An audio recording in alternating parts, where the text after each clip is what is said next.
Is that the thing in the stuff? Is that the stuff and things? Am I doing it?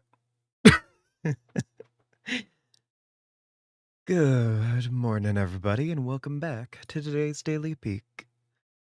I am just like a little sleepy. I'm not like tired. I'm just sleepy, which is a nice change of pace for me. Is whoosh, brain.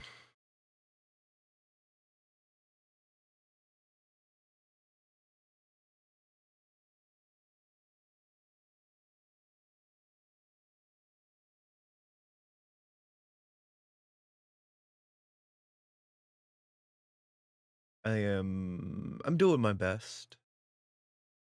I'm doing my best. I'm having emotions.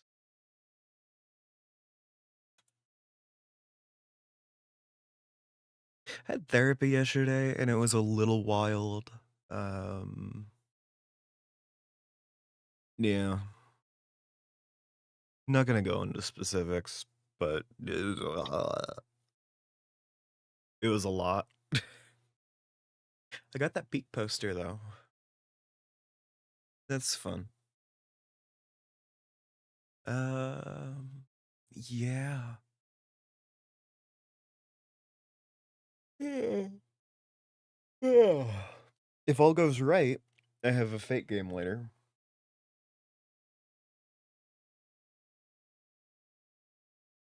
We'll see. Last time someone overslept, and I had to summarily execute them.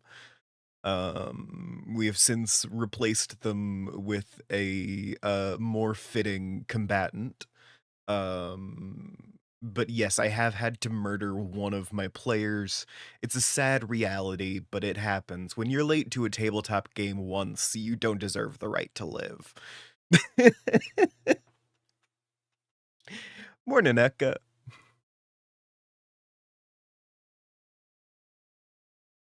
Yeah,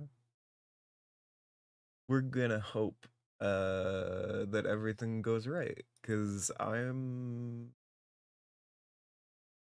yeah, I need to do more tabletop stuff. I had to cancel both of my tabletop games last week, and I feel like it didn't happen. Like the time was so abstract. It's a big anchor for my brain.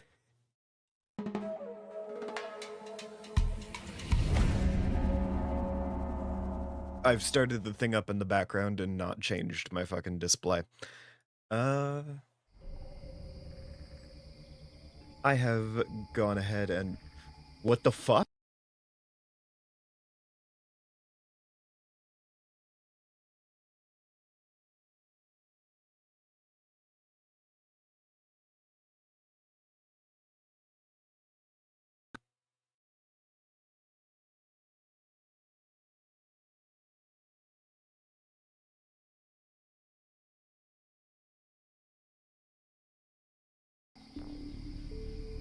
I hate this so bad.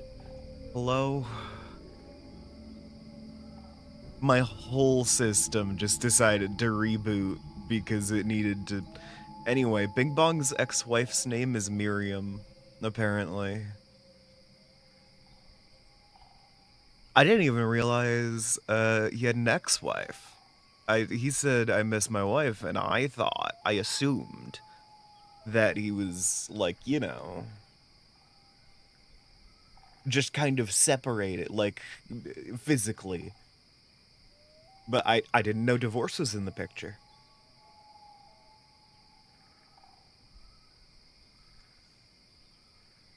Anyway, so following those audio issues and the Bing Bong lore, I'm gonna go ahead and take my meds. If you guys have meds to take, I would recommend you do so as well.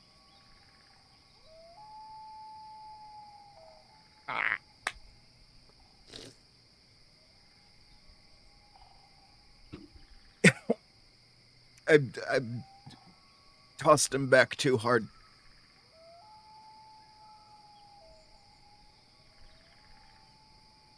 got me in the back of the throat. It was so uncomfortable.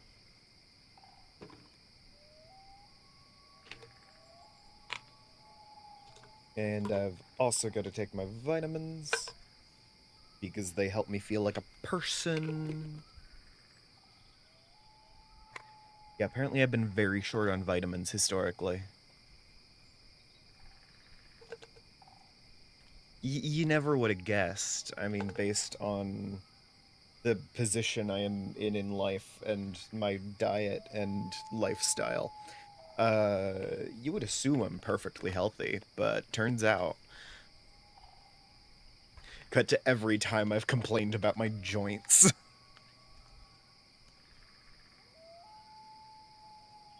Anyway. Let's go ahead and get the game going.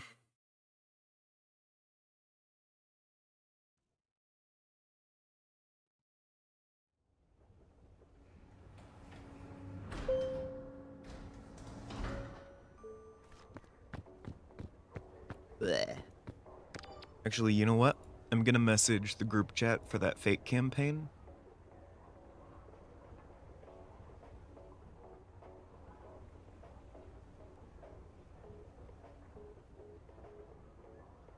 Cat gun. Cat gun is the proper emoji.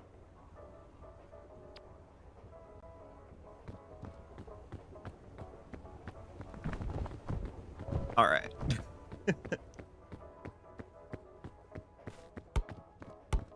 Let's... What? Okay, I overshot it a little. That's on me. Hell yeah.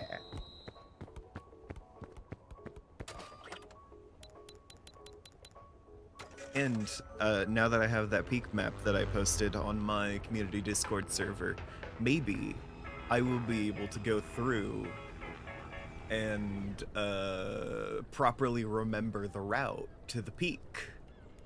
Because obviously that was the problem, is that I didn't have a map. But now I've got a map, so it's gonna work out fine.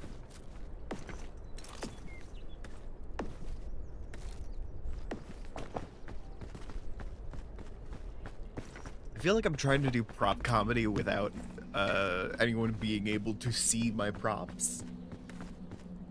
And I'm not gonna stop, is the thing. Because I think that's very funny.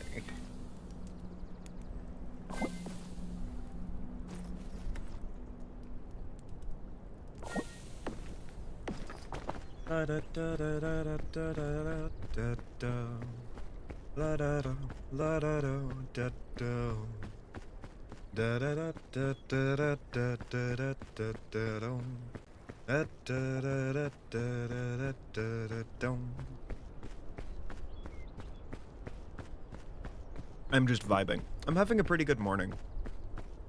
Which, a very nice change of pace for me. It's... I'm just kind of vibing.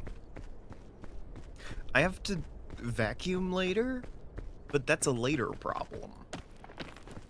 It has been so long since I've vacuumed, I am worried I'm gonna mess it up. But also it's just vacuuming, so I don't need to be that worried. It's just everyone else in this house is fucking nocturnal. So I'm gonna have to stay up late to vacuum. Which feels like the stupidest reason to stay up late.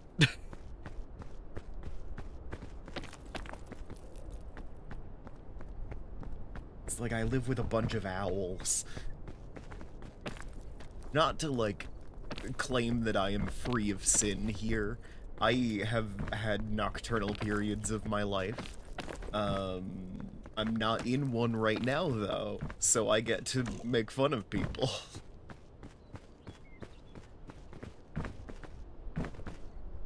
And when I inevitably once again enter a nocturnal period, I will start making fun of the daywalkers.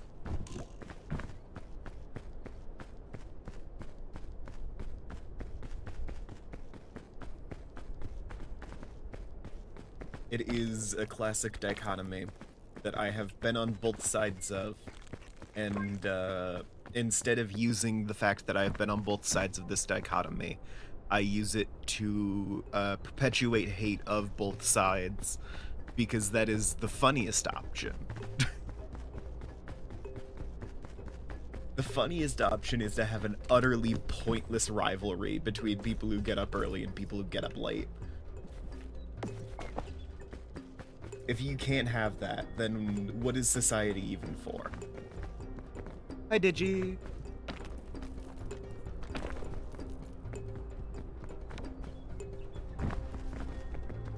God, I have developed a headache since starting streaming, so I should probably take ibuprofen like right when I'm done with this.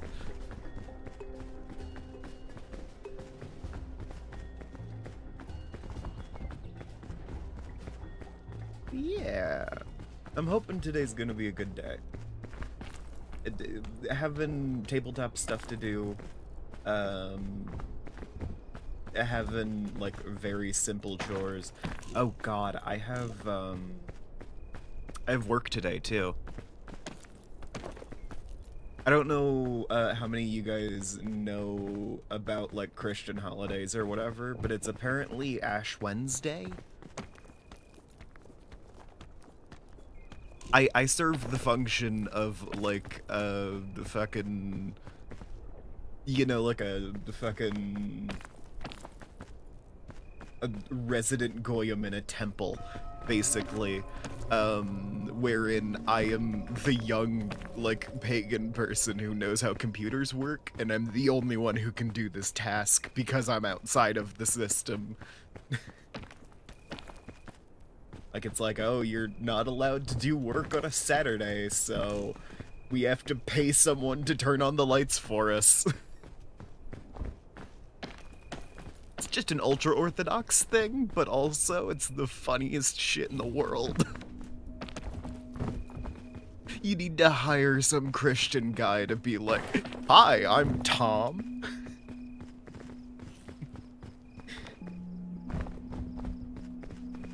It's my job to hit the light switch.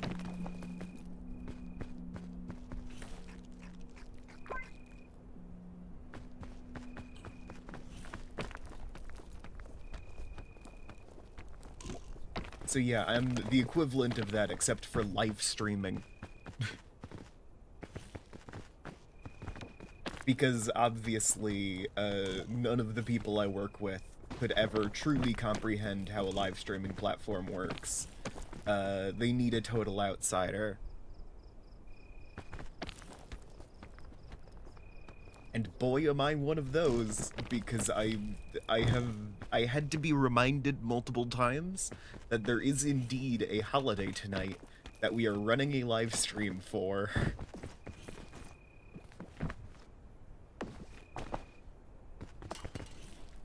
So yeah, apparently Christians go into church today and get ash smeared on their foreheads. I don't have enough context to know the deeper symbolic meaning there. I'm sure there is one. I just know the ash bit.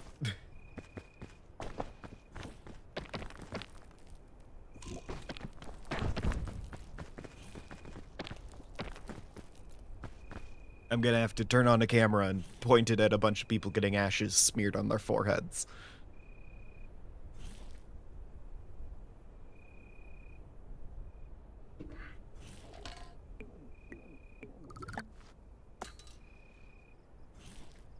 I'd ask, but at this point, I think it's funnier if I don't know anything about Christian mythology. I could ask, but I only know the things that gay people on the internet have developed interests in, so... I know a lot about Cain and Abel. I've got some information on hierarchies of angels in my head, and I have no idea what the holidays are.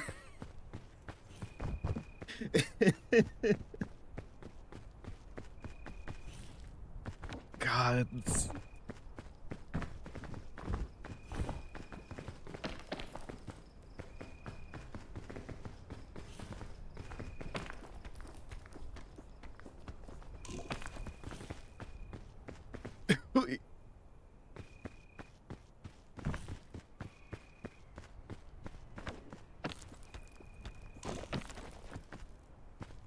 My therapist also thinks it's very funny that I work at a church, by the way.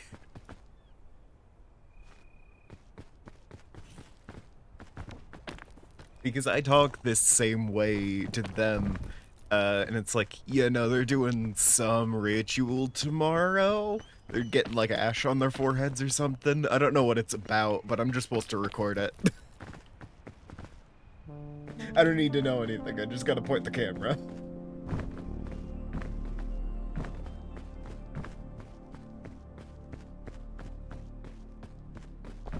Yeah. Ash Wednesday isn't like a secret thing, right? I'm not being disrespectful by mentioning it exists. I haven't heard of it before, but I don't think that's like an intentional secrecy thing or anything. Do Christians do cults of secrecy?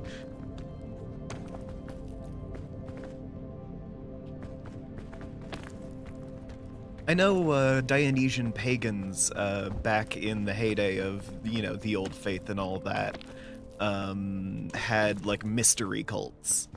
So, and that was like a whole thing of like part of the worship is to keep it hidden from outsiders. Alright, if other people have heard of it before, then it's probably not disrespectful for me to mention it exists.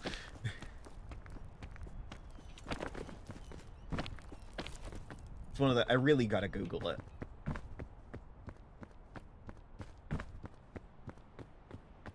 I just haven't bothered.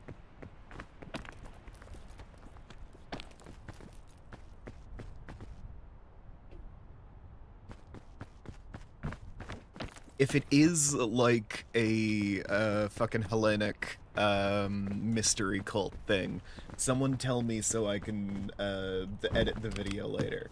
But I don't think it's like that.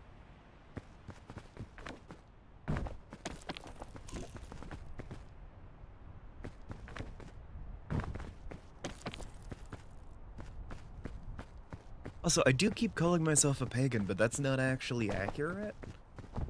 Because I'm pretty sure pagan is specific to, like, Norse mythology. I'm like an omnist. I'm a third thing. I'm a weird, fucked up third thing.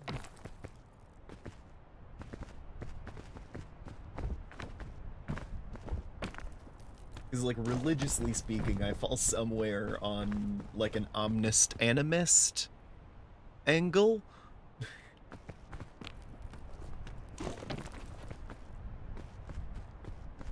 Just to, like, you know, explain weird personal ideology stuff. I am of the opinion that sentience itself has a weight on the universe. That it is the beliefs of people that shape things. And the nature of being conscious is to change the world around you and that kind of thing. Oh, ah! I forgot there was stuff in my inventory. So my beliefs fall along the spectrum of whatever you believe is likely true because you believe it, in terms of like a spirituality sense. Like, people make their own gods level of the situation there.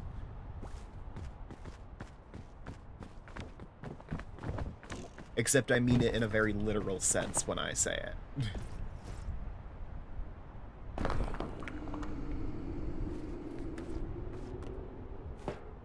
Like, the power of collective belief shapes reality to some limited extent.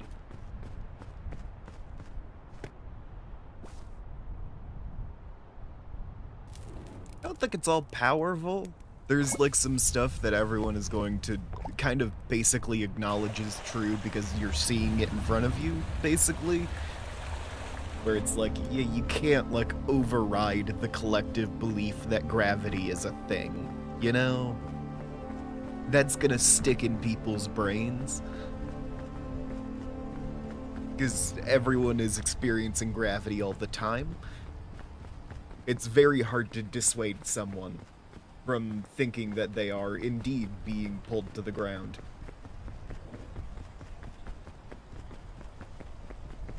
Damn.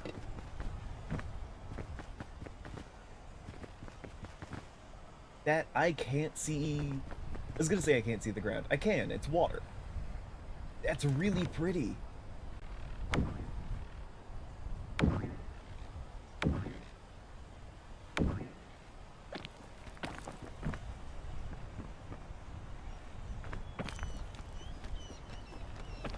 Anyway, yeah, my belief structure is largely based on the collective thought of the sapience of you know, humanity and crows and dolphins probably shapes the world to some extent.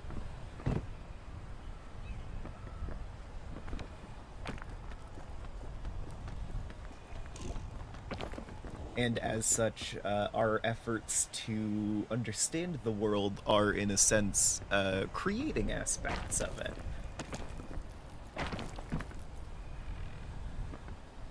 But, like, this ideology is very based on, like, narratives of how the world operates necessarily become true to some extent.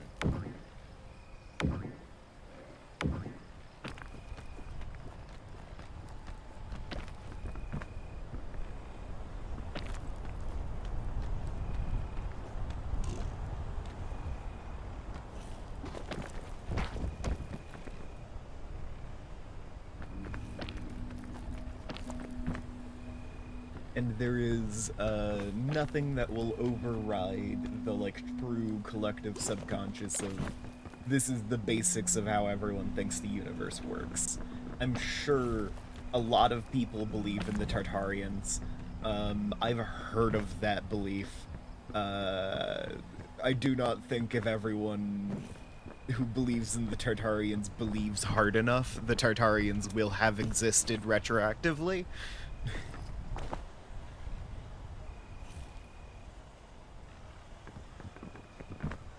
It's more like, I don't know, if there's a bunch of people who believe the Tartarians existed, there is like a spirit world equivalent. Where it's like, yeah, no, there's a collection of spirits who have fed off of the energy of that belief and have come to embody it. It's like maybe Tartaria is a city out there somewhere in a spiritual plane. But it's not like an actual thing.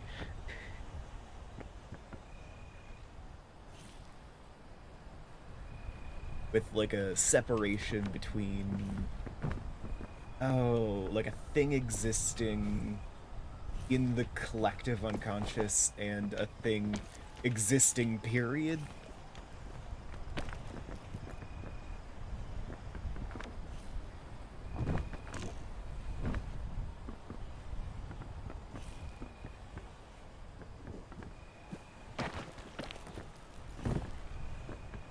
It also reinforces my view of evangelism and such as like super sinister. Because when you approach the idea of, yeah, we're trying to go out and tell everyone that it's our god and just our god, and all of their gods are fake or subservient to our god, it becomes like a very corrupting influence that is literally trying to change the nature of these spiritual beings. It's like, that's fucked up deeply.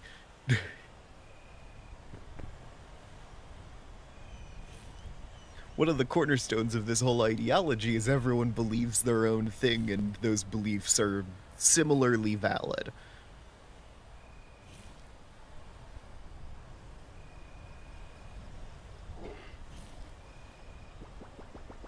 I'm not explaining it super well.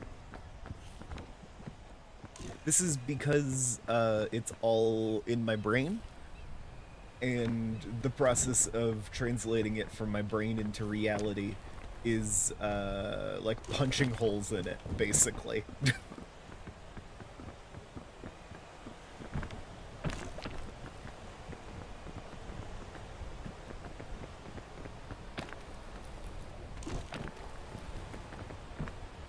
I don't know. My thing is that the stories people tell about the world can very concretely shape exactly how the world operates. The collective belief of a group of people can, to some extent, influence the like function of the physical world. Um, and that's just like a thing that can happen. Because the world itself is not necessarily a physical place, but it is the collective story being told about everyone, about people's lives, a summation of a variety of narratives. It is the stage upon which a bunch of stories play out. Fuck.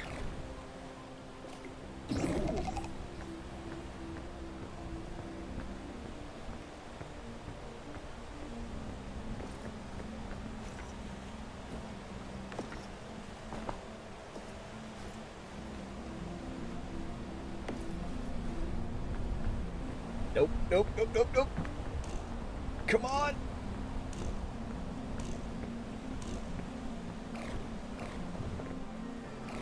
Oh no.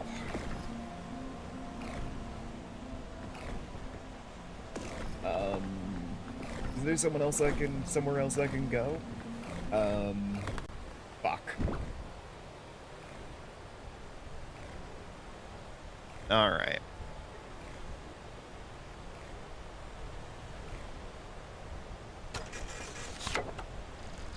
Well. Anyway. The idea is that the world is shaped by the narratives we tell about it.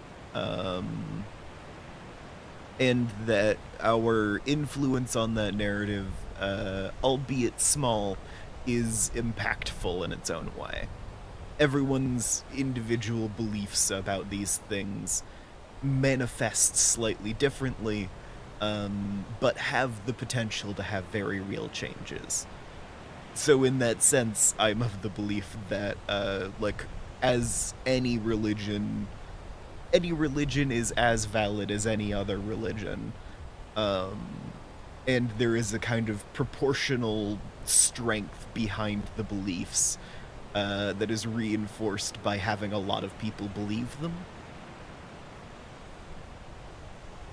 So telling stories about like whatever divines and people believing the stories that you have told is one of the most powerful things that you can do. And here's one of the aspects of, you know, I view myself as a very effective storyteller. It is a thing that I am very proud of. And that is a fact that has definitely shaped the formation of this ideology. But notably, I incorporate this into a, like, pseudo-magical practice of attempting to invoke narrative tropes to some extent. Things that people expect to happen, and thus that I can make happen because everyone expects them to happen, if that makes any sense.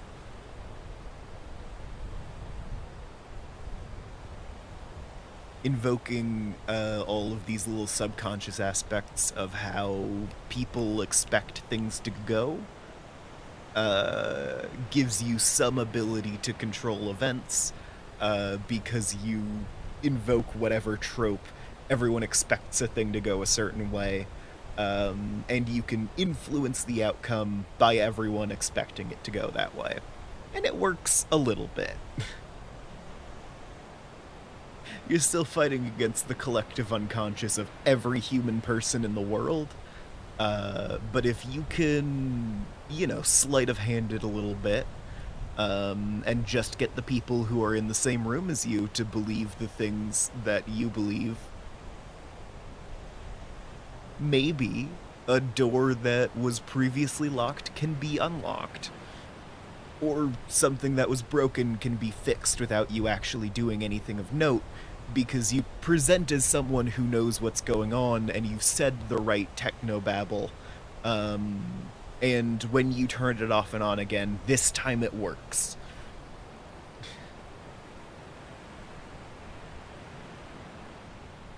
Sort of small magic, generally speaking.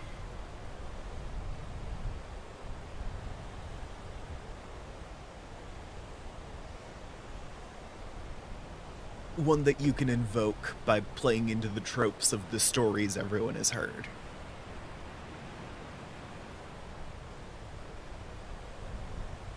Because, yeah, like, sometimes you will hit, like, a problem that you can just kind of... Yeah, like how some people have a bad and good computer aura. An aura which is reinforced by people learning about your bad or good computer aura and making jokes about it and believing them just a little bit.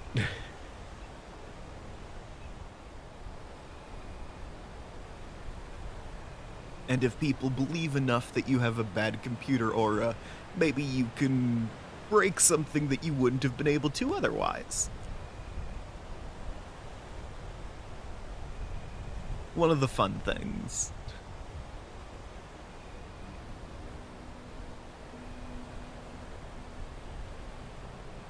I'm also of the opinion that if you can make it seem like dramatic enough or whatever in the moment, you can do some not like impossible things, but some wildly improbable things.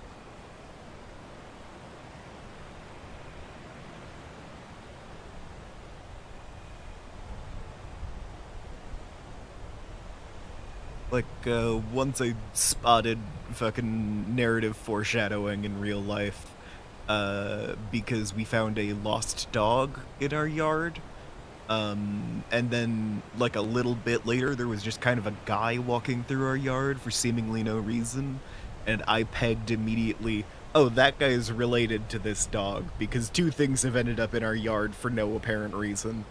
I got called crazy. But when we started knocking on doors, and we knocked on the door of one of our neighbors, guess who the fuck walked out and said, oh my god, I just realized I was missing my dog. It was that fucking guy. I was right, I was vindicated. Because I spotted the foreshadowing happening in real time, even if I didn't act on it in the moment.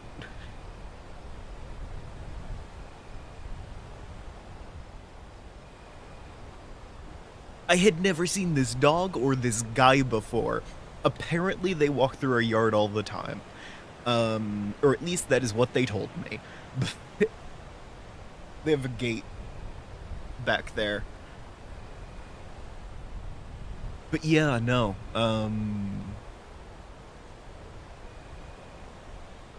It could be that this was the storytelling tropes of the universe acting in a specific way to invoke themselves into reality.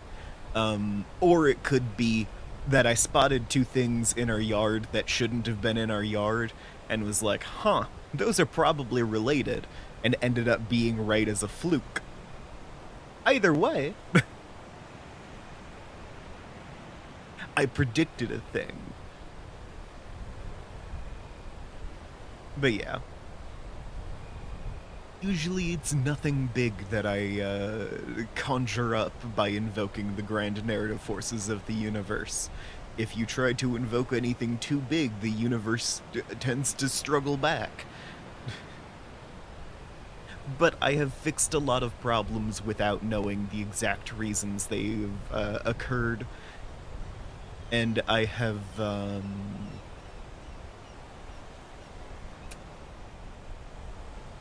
managed to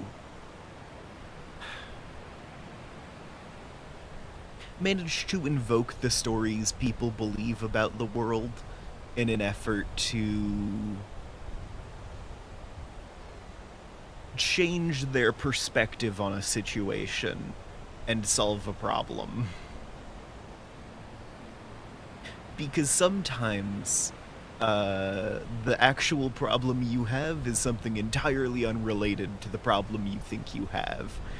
And if you can solve the problem that you didn't think you have and convince the person whose problem you're solving that you've also solved the first problem by doing that,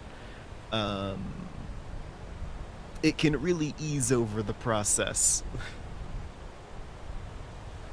Because if, a family member has talked about seeing ghosts in their basement and maybe frequently has nightmares, which can in some cases become vivid enough to be mistaken for memories,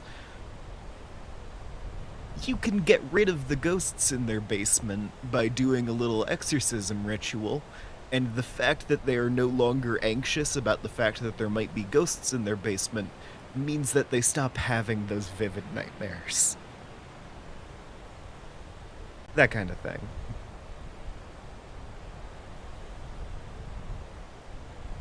Part of it is exploiting the fact that people's brains like to think in terms of stories to get things done easier than if you weren't. Because if someone believes something hard enough, it's a lot easier to use that belief against itself as opposed to dissuading them of it entirely.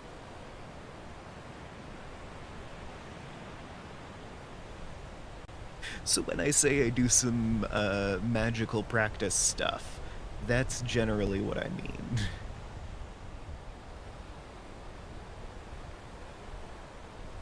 I am invoking the grand narratives of how people think the world works, leaning into their beliefs on things and all that, and using it to solve the problem they didn't realize they had.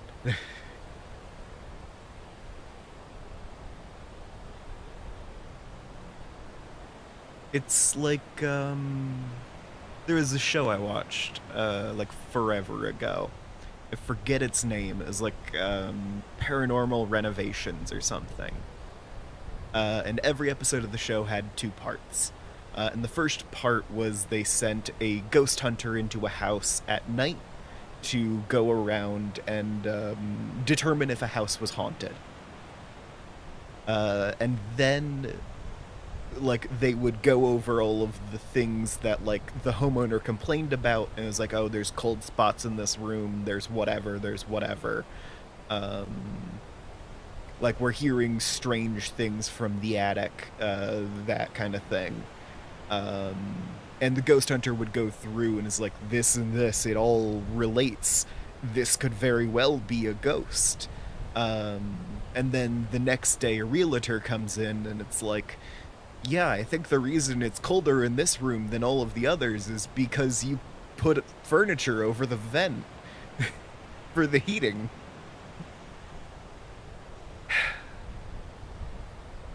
Or, you're hearing strange clawing sounds from the attic because you have raccoons up there. Or, this one really old story I heard about, an old lady who was convinced there was someone living in her walls. And when someone called animal control about it, they found a raccoon.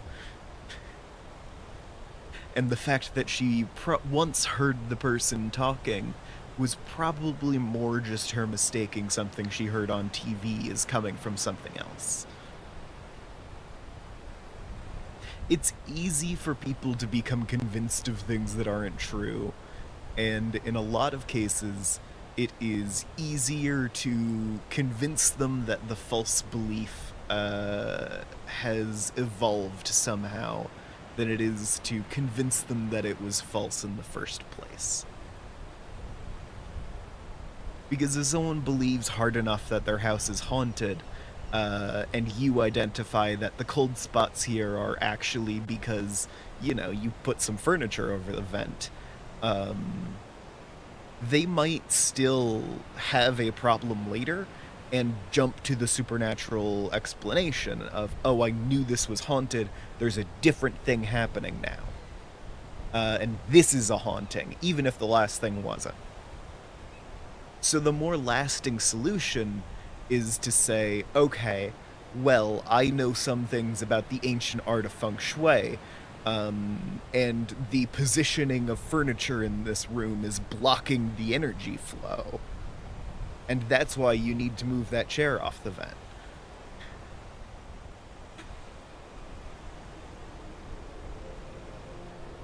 Leaning into people's beliefs, more often than not, it makes the problem solving more long-lasting.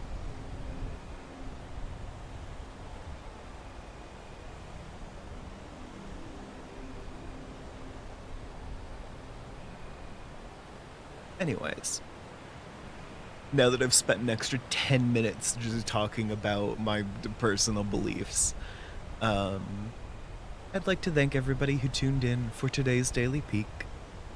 I really appreciate all of your viewership, and I will see all of you guys tomorrow. Bye. And then, feeds into a belief that you have that rituals work because it's a collective agreement that they do. Yes! It's one of those things. Sorry, I said goodbye, and then you said something that I agree with so hard.